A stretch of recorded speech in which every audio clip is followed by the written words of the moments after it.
ipaabot din aron kita maminaw sa iyang pulo. Gusto?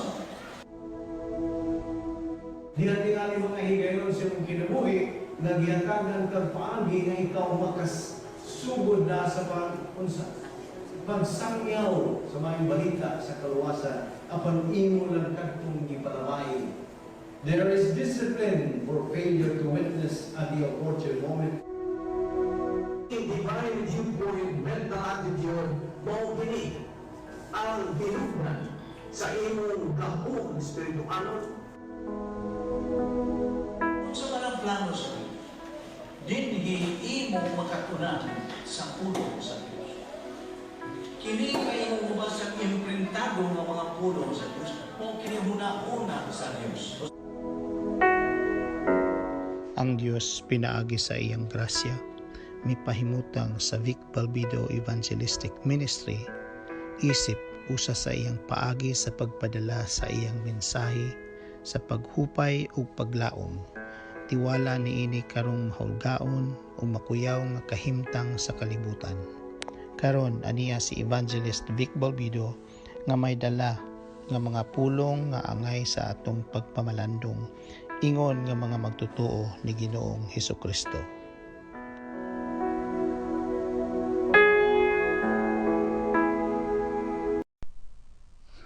The Word of God is alive and powerful, sharper than any two-edged sword, piercing even to the dividing asunder of the soul and spirit and of the joints and marrow, and is a critic of the thoughts and intents of the heart. All Scripture is God-breathed and is profitable for doctrine, for reproof, for correction, for instruction in righteousness, that the man of God might be mature, thoroughly furnished unto all good works.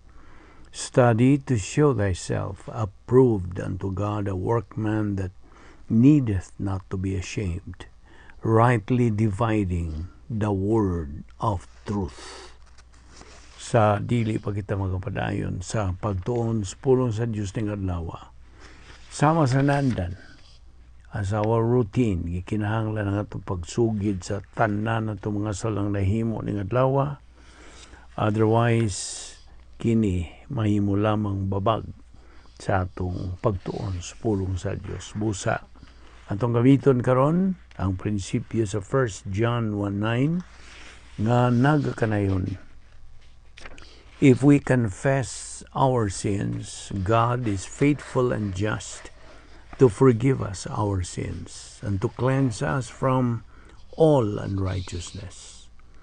Apanalang kanimo higala nga wala pa'y kaluwasan diha sa imong kalag, ang imong buhaton mao lamang paggamit niya ng imong kabubuton, your free will, o sa paghimo nimo sa labing mahinungdanong desisyon sa tibuok mong kinabuhi.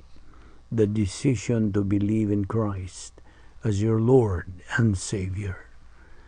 Tumuo ka kang Ginoong Hesus, ug ikaw maluwas. Acts 16:31. Busa karon mag-andam ta sa tagsa-tagsa nato kakalag, pinagi sa hilom nga pagampo. Let us pray.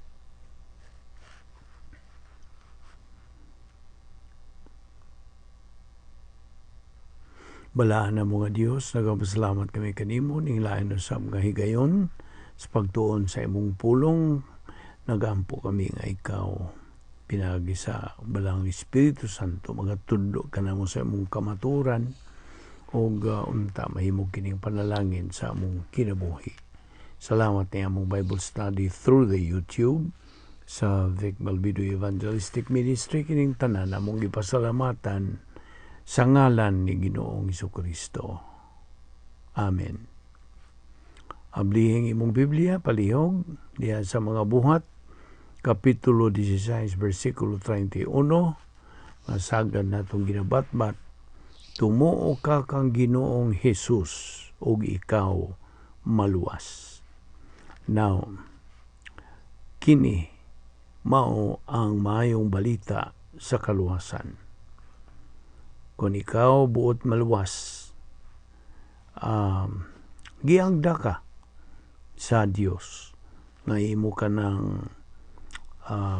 dawaton, tuuhan, o nga ikaw magmatinud-anon sa imong pagtuo ngadto kang Ginoong Kristo, kay mao ra kini ang yawi sa tanan, nga ikaw mahilangit ug maluwas gikan sa paghukom sa Dios. So nining panahon sa Pasko, okay, maghisgot ka bahin nining umaabot na tong pagsaulog. Nining panahon sa Pasko, gikinahanglan ang atong pagtutok ngadto sa mga butang nga makapahinomdom kanato kunon sa gyud ang tinuod nga kahulugas Pasko alang kanato. Ngadto sa kalibutan, to the world, mga relihiyosong dili magtutuo, mga karnal nga mga magtutuo. Okay? Moni, I'm addressing this to unbelievers and to carnal believers. Ngadto kaninyo, ang Pasko, alang kaninyo, nagkahulugan lamang o paghinatagay mga regalo. Mga Christmas tree, mga dayandayas Pasko, diha sa ilang mga balay, mga Christmas lights, mga series, pagpadag mga Christmas card, ang mutukuso pa ba naron? Pagpadag Christmas card, mga alawiton ug tugtog sa Pasko, mga Christmas party, mga church festivities o mga rituals o seremonyas bahin sa Pasko sa mga kasimbahanan, o giingon nila kinig the most wonderful time of the year. Ang ilang mga pagpati o pagbinati ay naa kini sa intensity 8 dili 7, not on intensity 7 but intensity 8. Naa ng mga commercialism o emotionalism o daghan pang uban. Apanalang niadtong mga magtutuo nga nagafunksyon sa pulong sa Dios sa doktrina. Ang Pasko nagkahulugan kini nga kadtong atong gisgutan sa unahan kaniadto pipila lang kaadlaw ng labay, kadto nga atong gisgutan mahimo alang kanilang genuine o makahulugan o meaningful o significant tungod sa hinungdan. Ang doktrina o pulong sa Diyos na himo namang tinuod diya sa ilang mga kalag. O kining maong mga doktrina nga tinuod na sa ilang mga kalag, mao niya ang magapa-enjoy nila niyadtong mga butang ug mga kalihukan. They can enjoy to the fullest tungod sa prinsipyo nga ilang gisunod. Ug ang maong prinsipyo nagaingon man og ritual without reality is meaningless. Apan ang ritual with reality is meaningful. Tinuod yun. Ang doktrina sa Biblia, Bible doctrine, mao ang nagapa-enjoy sa mga magtutuo sa mga material ng mga butang sa kalibutan. Ang prinsipyo bahin niini nagaingon usab o mabulukon gayod ang kinabuhi kung naay doktrina. Apan makaluluoy usab ang kinabuhi kung wa kini. Life is fabulous with doctrine, but miserable without it. Yes, tinuod, ang doktrina mao ang makapahimong nindot sa kinabuhi. Nuntan pa kana sa paghimos kinabuhing may kahulugan, may katuyuan, ug may pagkahayahay, ug pagkahapsay. Busa, sublion tas pagingon, nga sayod kita ngang Pasko mo'y kinanindutang panahon sa tibuok tuig. As the song goes, nindot kini panahon na, tinuod. alang sa paghinatagay o mga pinaskuhan. Sakto?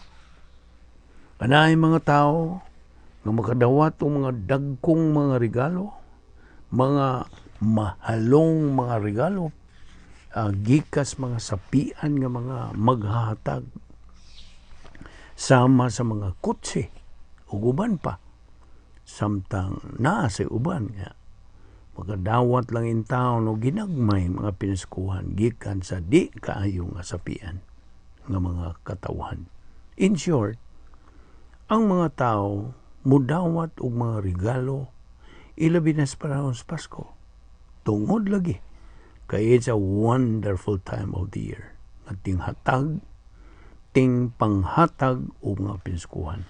Basta, apanabaw kabag unsay kinanindutang regalo, pinskuhan sa tanan, maminaw yung mayo nini. Ang pinakalabaw, ang kinanindutang gasa sa tanan, mao ang gitagana ni Propeta Isaias, Prophet Isaiah. Iya kining gitagna, mga kapid-ana ka mga siglo ang milabay. Sa in English pa, mga pagasulti, ang Isaias 9:6. For unto us a child is born, unto us a son is given. Sa Binisaya, na tao alang kanato ang usa ka bata, gihatag kanato ang usa ka anak nga lalaki. Si Kristo mao ang perfect gift, hingpit nga pinaskuhan, regalo o gasa alang sa tanang katawhan. Siya lamang ang sikrito sa matag panalangin. He is the secret to every blessing. Sikrito sa matag kalipay din sa panahon o didto na sa eternidad. Enumduman mo pa ba kadtong nabantog nga prinsipyo nga nag-ingon, no Christ, no peace. No, K-N-O-W, no Christ, K-N-O-W, peace. Walay Kristo, walay kalinaw. Ilha si Kristo, mailhan mo ang kalinaw. Now, paminaw. Ang kinanindutan nga gasa sa tibuok kalibutan, giputos kini didto sa usa ka pasungan.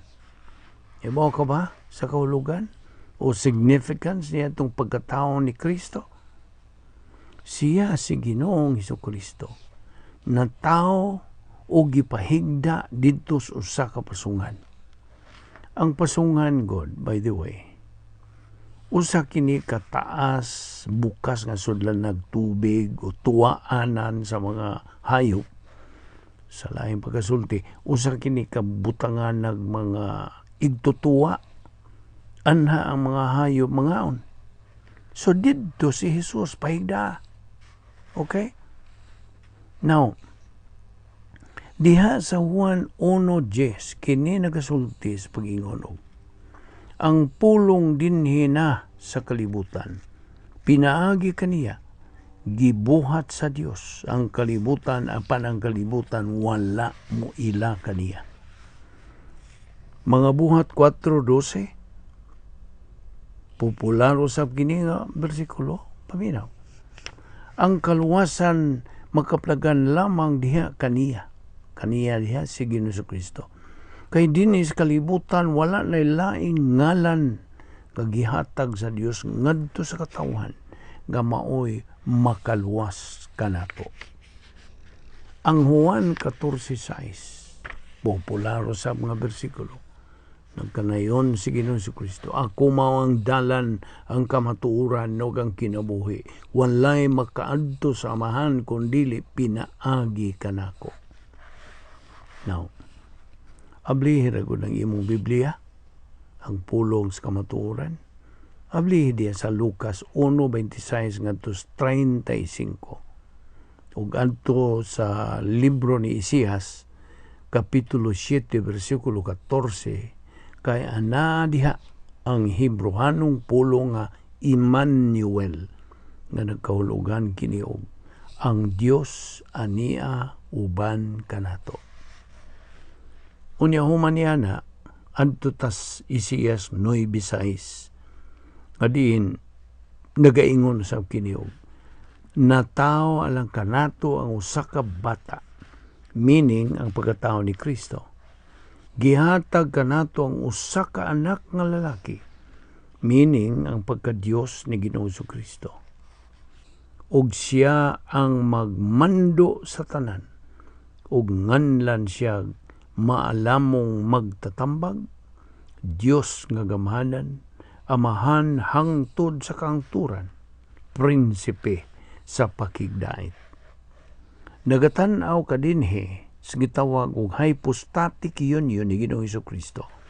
Di para ba dugay atong gisgutan kini sa atong pagtuon. Okay? Ana diha ang Dios og tao, God, man. Ana diha ang dili kasagarang persona sa tibuok kalibutan, tibuok universo nga mao si Ginoong Kristo. So, balikon ko sa pag-ingon dinhi nga si Kristo maoy perfect gift of God, hingpit nga gasa sa Dios alang sa tanang tao. Kinsa mao ang sikrito ngadto matag panalangin ug sa matag kalipay alang ni ini nga tong panahon karon, ingon man alang sa ato ng pag-aadtuan nga eternidad. Kung mopili kas pagdawat sa ang gasa, pinagis pagtuo nimo kang Ginoong Kristo, ingon nga imo personal nga Ginoo manluluwas nan, imong madawat ug maimuha ang kinabuhing wala nay katapusan, eternal salvation. Ang Juan 3:36 usab na kanayon, ang mutuo sa anak may kinabuhing dayon, apan ang dili mutuo sa anak dili makabaton sa kinabuhing dayon. No eternal life. Magpabilin hinuon kaniya ang kapungot sa Dios hangtod sa kangturan. Naon sa maning kapungot sa Dios, ang linaw kana sa kalayo. Ang plano sa Dios sa grasya o kamatuoran, mapatinuod is realized pinaagi ni Ginoong Kristo, Juan 1:17, ang talagsaon nga pagkatao nga anak sa Dios, the uniquely born Son of God. Karon ni kasaulugas Pasko, daw ang Santa Claus ra ba mas tinuod sa mga kadaghanan kay ni Ginoong Kristo. Naikalimtan na nila. O gani, wa ang kadaghanan masayod nga ang tinuod yung isyus Pasko mo sa Ginoong Kristo ug ang krus. Dili si Santa Claus ug ang iyang mga pinutos nga mga regalo. Samtang gisaulog ang Pasko sa tibuok universo, universally celebrated, ang matuod og lintunganay yung kahulugan niini nga napatit dias balang kasulatan is practically unknown. Hingpit na gyud kining wa masabtig mailhi, wala na. Kaya ang labing tinuod gudunta mao nga ang labaw kamahinungdanon kaysa sekular nga kasaulugas Pasko, mauunta ang biblikal nga kahulugan niini. You know what I'm saying? It's the biblical meaning of Christmas that is far more important than the secular nga kahulugan ini.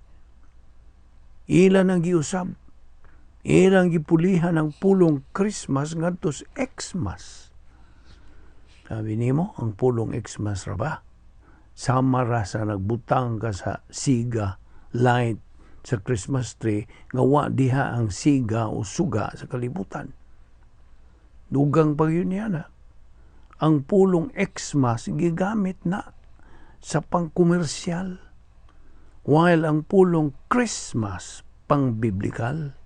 Masabot ka. Apanhinaot, di mo nahikalimtan nga ang Pasko nagkahulugan kini og pagdawat kang Kristo, ingon nga kinadak ang gasa sa Dios, God's greatest gift to mankind. Ang imong pagdawat ni Kristo, ingon nga imong Ginoo manluluwas, unya agig pasumbalik in return niya na imong madawat, imong maangkon ang dayon mo nga kaluwasan, eternal salvation. So, may I wish everybody, makapadangat ba ako ubos nining buluhaton ta sa Ginoo ang Vic Balbido Evangelistic Ministry nganha sa tanan ninyo sa usa ka malipayon, biblikal, doktrinal nga pagsaulog sa Pasko. Gidapit, gidasig, o giawhag ka sa pagpahimos, enjoy your union, pahimosli ang imo karong pagkadugtong diha sa atong Ginoong Kristo sod sa bahin 2, phase 2 o sa phase 3 na unya nga diin magatubang ka naman kaniya hangtod sa hangtod uban niya nang giingos Biblia og fullness of happiness og pagmaya pagsinati niya nagkalipay nga di na matugkad sa tao hangtod sa wala na'y katapusan. Well, ano sa kahamubo ko nga mensahe alang sa umaabot nga bispiras sa bagong tuig, New Year's Eve, kining mensahe. Sa atong pagtikang na unya nga sa bagong tuig, a brand new year, 2022, higayon karon sa atong pagtasal, evaluation, sa atong espirituhanong kinabuhi. Dili kini panahon sa paghimog New Year's resolutions, kay tinunto lang ka na. Ang mga resolutions, God, samas bisag unsang saad nga himuon, are just made to be broken. Sa ato pa, gihimo lang ng pagsaad aron dili tumanon. Oh, tinuod gyud. Gihimo lang ng pagsaad aron kini pakyason.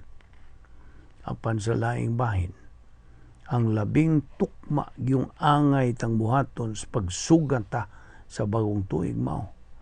Ang dili paghimog New Year's resolutions kundi ang paghimos pagtasal evaluation. Let us evaluate our spiritual life. Kung natunong bata, nahiluna bata sa grasya sa Dios. Unsa man yung pagtasal? Pagtasal sa unsa? Unsa mahimo ang pagtasal? What are we going to evaluate? Well, imo untas pagtasal ang atong kaugalingon kung unsa naman kalawma, how deep. Unsa naman kahabuga, how high. Unsa na katasa, how long. Unsa naman kalapda, how wide. Ang pulong sa Dios nga karon nahimo ng kabahin o parte na sa atong salabutan diya sa right lobe of the mentality of our soul. Naingon kinini gumikan sa prinsipyo sa Biblia nga nagkanayon og unsa gani kadagana sa kaalam bahin sa Biblia nga nasilsil sa galamhan sa magtutuo, ingon usab kadako ang katakos nga iyang mangkon. Og ingon usab kadaghanas mga panalangin nga madawat sa magtutuo dinhi nining kinabuhian. Sa laing pagasulti, ang gidaganon sa kaybalo o pagtuo sa doktrina sa pulo sa Dios, mao ang makapaangkon o katakos, capacity ni bisag kinsa nga magtutuo nga nanag-iya nini. Sanglit kita na sayod man nga ang yawi sa kinabuhi, matawhanon man o may espirituhanon man, mao ang katakos, capacity. Uyon ka ba niya na? Kung wa diha ka ng katakos sa kinabuhi, wa gyud ka ng matuod nga kalipay sa kinabuhi. Gusto? Mo'y hinungdan nga no, nga mahinungdanon ang atong paghimo og pagtasal, evaluation sa atong kaugalingon sa di pagita mo tungtong ngadto sa bagong tuig 2022. Okay? So dinhi kita muhunong. Ako kamong